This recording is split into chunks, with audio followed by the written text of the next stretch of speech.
Este projeto foi contemplado no edital de chamamento público Aldir Blanc de São Miguel do Oeste, Santa Catarina. O meu nome é Eduarda Rohense Negri, eu tenho 22 anos e eu sou natural de São Miguel do Oeste, Santa Catarina. A sensação que eu tenho ao pincelar é uma sensação de paz, de alegria, e desde que eu comecei a desenhar, é sempre uma forma de expressão, sabe? Como eu geralmente não falo muito sobre as coisas, às vezes não sei me expressar em palavras, é na arte que eu consigo fazer isso. Então, eu sempre consigo dar um pouco de mim nessas pinceladas, um pouco da minha essência, um pouco do meu sentimento, e quando eu termino isso é como se nada mais importasse, é como se só fosse isso na minha vida. Eu estava num ponto de felicidade assim extremo.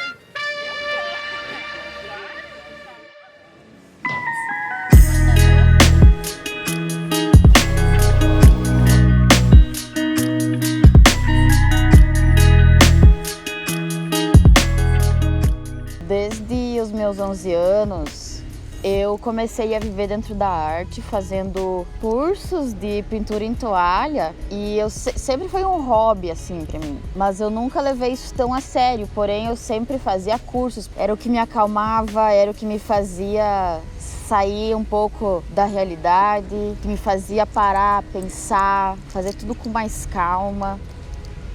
E desde que eu fui crescendo, eu sempre tinha que ajudar minha mãe na loja, e sempre foi essa a ideia, que eu ia trabalhar no mundo da moda.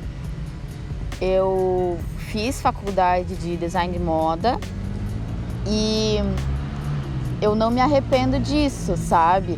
Eu realmente amei fazer. Foi uma faculdade que cada vez me pegou mais assim na questão emocional, tanto as pessoas como o conteúdo. E sempre teve na moda aulas de desenhos, então eu nunca me desfiz desse laço da arte, sabe? Então, quando eu me formei, eu voltei para São Miguel do Oeste e eu comecei a trabalhar com a minha mãe. Querendo ou não, eu desenhava vestidos e tudo mais, mas não era exatamente aquilo que eu queria desenhar, né? Não era exatamente isso que eu queria fazer. A minha família inteira sempre teve quadros meus nas paredes, e a minha mãe tinha alguns meus na sala, e ela acabou pintando a parede, fechando os furos, e ela não colocou de volta esses quadros. E eu fiquei meio sentida, porque por que ela não fez os furos para pôr os meus quadros de volta, né? Aí eu falei pra ela numa louca assim, eu disse: mãe, eu vou pintar então direto na parede. E ela confiou totalmente em mim. E daí eu já tinha até imaginado o que eu ia fazer, né, e tal. Aí eu peguei um sábado ou domingo à tarde e comecei a desenhar e comecei a fazer. Eu lembro muito bem que eu tava assistindo Coisa Mais Linda da Netflix. Eu lembro, enquanto eu desenho, eu lembro dessa trilha da série, que traz muita questão do feminismo e tudo mais, e é um assunto que eu sempre gostei muito, muito, assim. Sempre gosto de retratar mulheres, de retratar a natureza, enfim. E aí eu vi como era fluido, como pra mim era fluido fazer numa escala maior, e como eu gostava dessa escala maior. E aí eu não finalizei naquele domingo aquela arte lá na sala da minha mãe. E aí ela começou já a comentar com vizinhos no salão que ela fazia o cabelo. E o cara do salão disse, meu, eu quero fazer asas aqui no meu salão.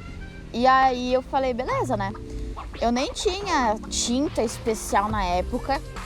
Eu tinha tinta para tecido e foi o que eu usei.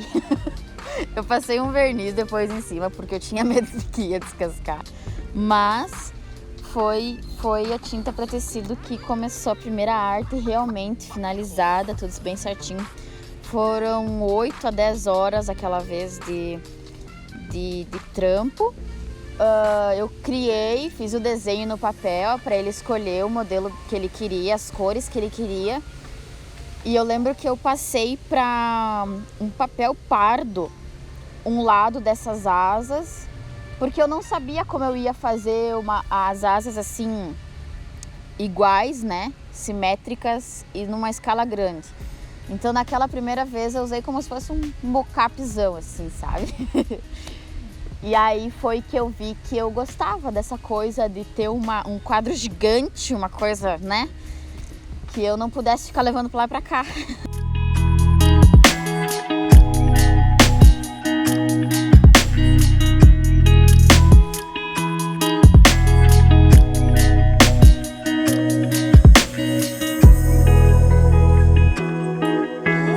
Depois de eu ter feito essas primeiras asas ali, eu acabei postando nas minhas redes sociais particulares, enfim.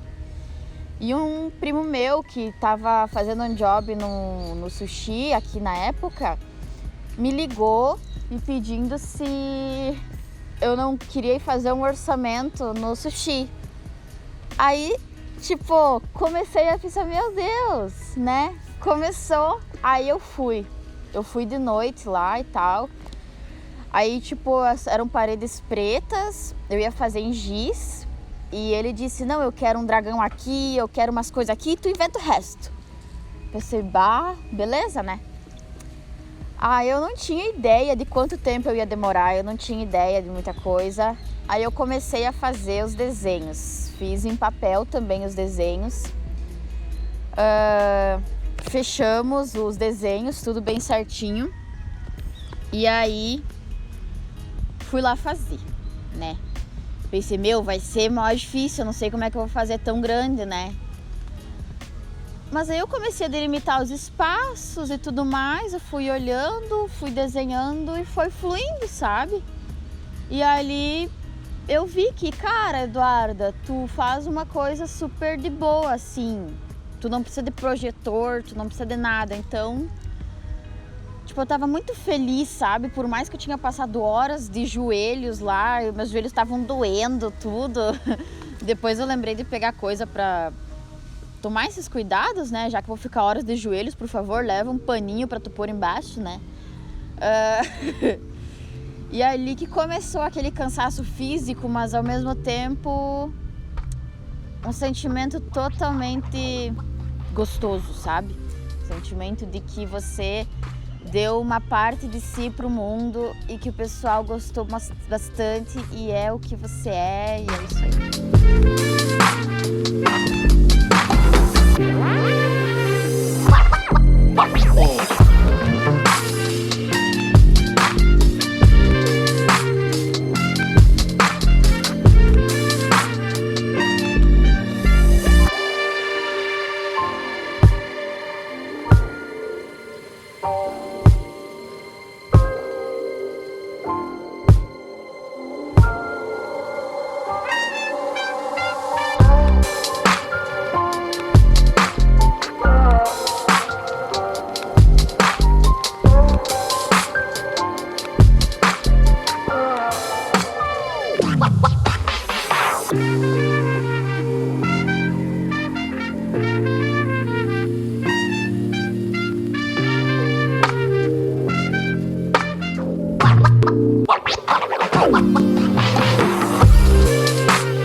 No tempo em que eu morava em Chapecó, eu sempre passava pelas ruas e via bastante arte urbana, uns grafites lindos, a cidade colorida, sabe? E depois que eu voltei para São Miguel, eu percebia que isso não existia aqui, que havia uma falta dessa questão da arte nas ruas, da arte nos lugares. Na verdade, isso não é muito, o pessoal aqui não é muito acostumado, não vê essas coisas. E eu comecei a trazer essa ideia então da arte nos locais. E eles começaram a se surpreender, porque eles sempre achavam que a pintura em parede, o grafite, enfim, seria às vezes um ato de vandalismo, alguma coisa nesse sentido. Fazer uma pintura, fazer uma arte publicamente é muito diferente. Aqui em São Miguel, por exemplo, as pessoas brilhavam os olhos, as pessoas achavam que isso era uma coisa extremamente de outro mundo, sabe? Sendo que a gente pode colorir mais a cidade. Claro que é uma coisa nova sim, mas eu acho que a gente pode fazer mais, sabe? Mesmo fazendo em locais privados, eu já chamava bastante atenção, porque quando as pessoas chegavam, muitas vezes elas diziam, meu Deus, às vezes elas pediam se isso era um adesivo que era colocado, enfim, papel de parede. Não, é realmente feito à mão, sabe? E é isso que mais instigam elas, que mais deixam elas curiosas, como alguém pode conseguir fazer isso, sabe? Mas eu espero que cada vez mais a gente passe nas ruas e veja muros pintados e veja uma cidade mais colorida, sabe? Que isso traga cada vez mais visibilidade, porque tudo depende da intenção de cada artista e, claro, da interpretação de cada um. Mas se a minha intenção, por exemplo, é trazer uma arte, colocar uma flor ali para deixar que tudo floresça, que tudo cresça, alguém pode chegar lá e achar que isso é um vandalismo, sabe? Mas eu acho que tem que abrir a mente, eu acho que tem que pensar que isso vem para fazer o bem, sabe? Não para trazer coisas negativas. E eu espero que a partir desse movimento aí que a gente teve nesses dias, traga mais curiosidade para quem gosta disso, começar a fazer, começar a se empolgar para querer mudar mais aqui a cidade, querer colorir.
O meu processo de criação, eu sempre gosto de estar em locais diferentes, ter visões diferentes e sempre, claro, que é uma pesquisa, querendo ou não, uma pesquisa de campo, conhecer sobre o que eu vou pintar, sobre o que a pessoa quer trazer para essa arte, para esse local. E na conversa mesmo com as pessoas, eu começo a ter umas ideias intuitivas. Vamos fazer isso, vai ficar legal, vai fazer isso.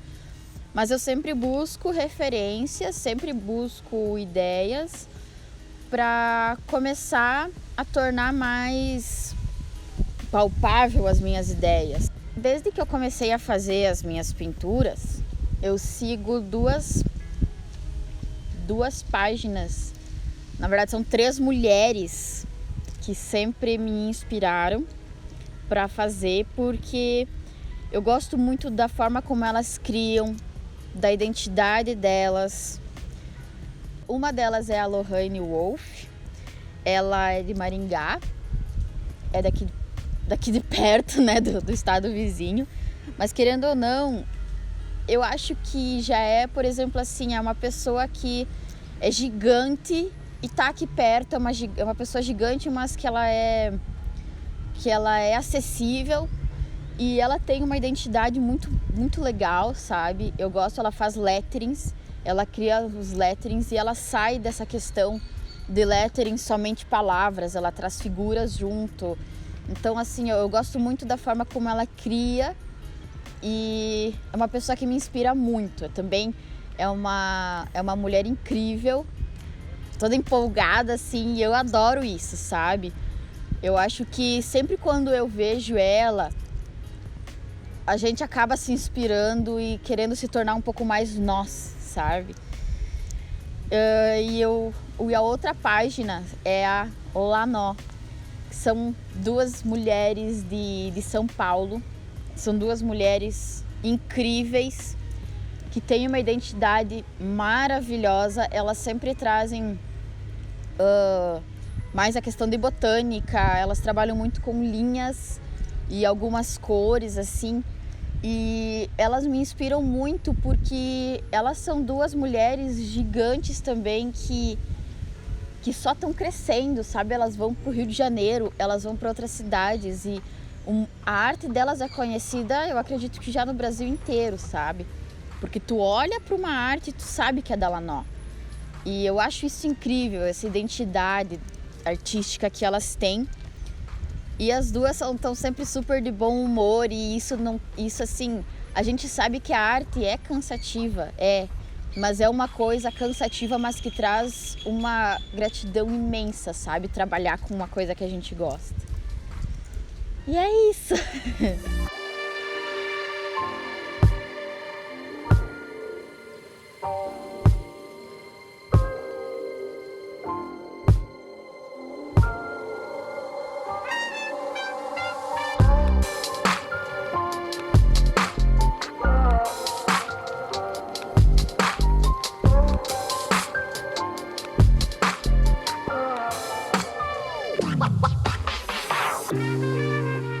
Quando a gente tá pequenininho lá fazendo o nosso curso de artes, a matéria de artes na escola, geralmente a gente leva não para uma coisa muito séria, acha que isso não vai impactar na tua vida, que isso não vai ter um sentido futuramente.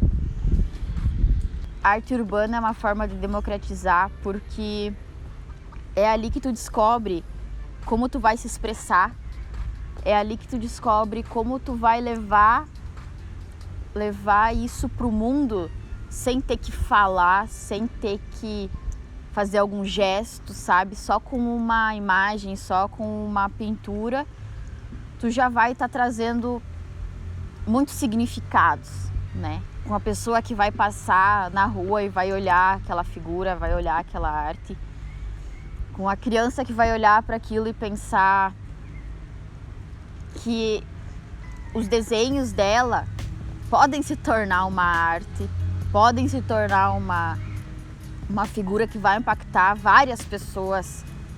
A gente percebe nos desenhos mais simples das crianças já muito significado. Imagina se elas começarem a trabalhar mais isso, se elas começarem a expor isso, a tirar de dentro da casa delas, a trazer para as pessoas verem, a trazer para todo mundo que passa a ver, sabe? São pequenas atitudes, pequenos gestos, pequenas pinceladas que tu vai acabar transformando aquele idoso que passa e nunca viu isso na rua, aquela criança que nunca imaginou que isso seria um trabalho, que a gente iria viver disso, viver de pinceladas, viver de arte, sabe? Então, assim, tirar essas figuras, tirar essas artes de lugares privados e trazer para todo mundo ter acesso, trazer, para chegar essa mensagem a todo mundo, sabe? Eu acho que todo mundo tem direito a ver algumas vezes na vida essa forma de protestos.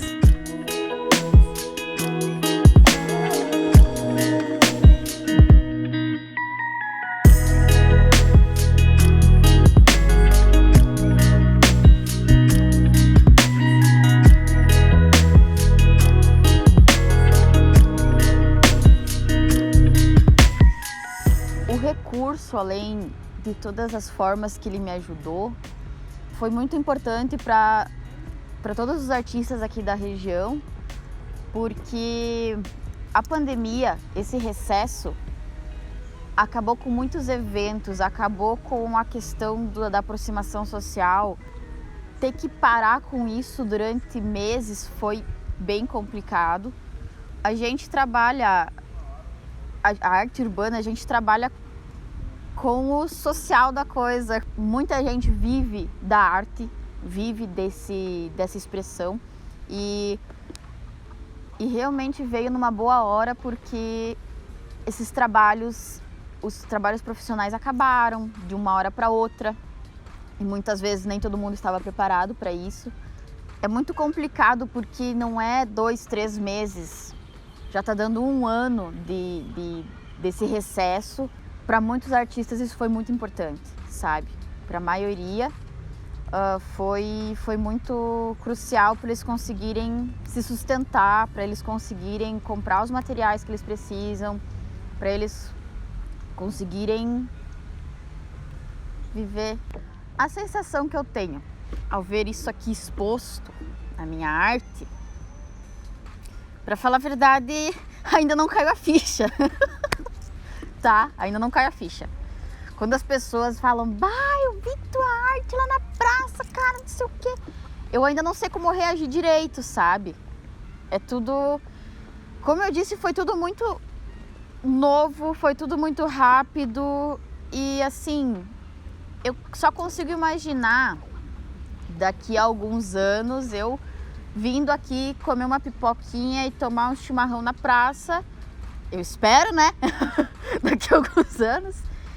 E ficar observando que isso fui eu.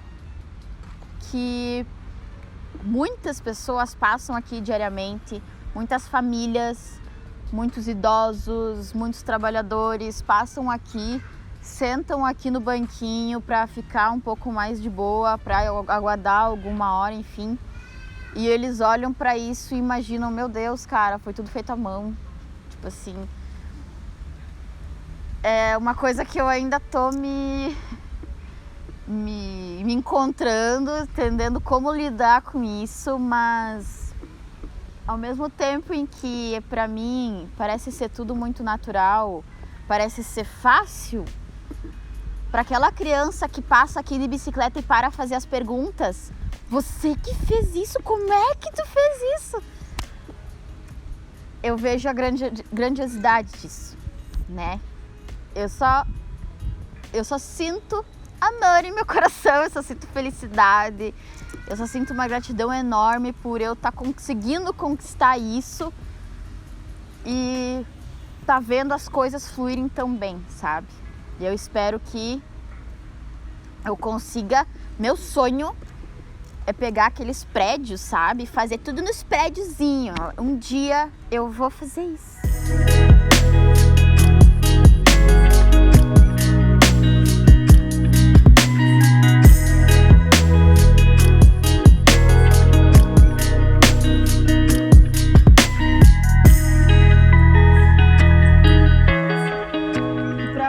Que me acompanhou até agora,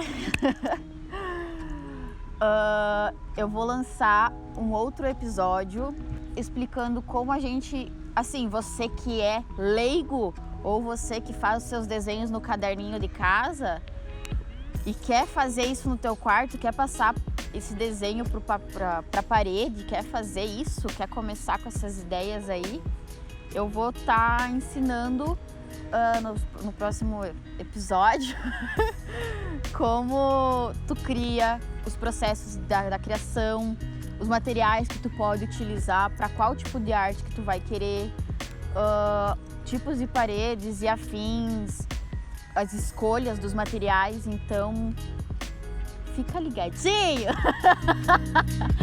que eu vou voltar, tá bom?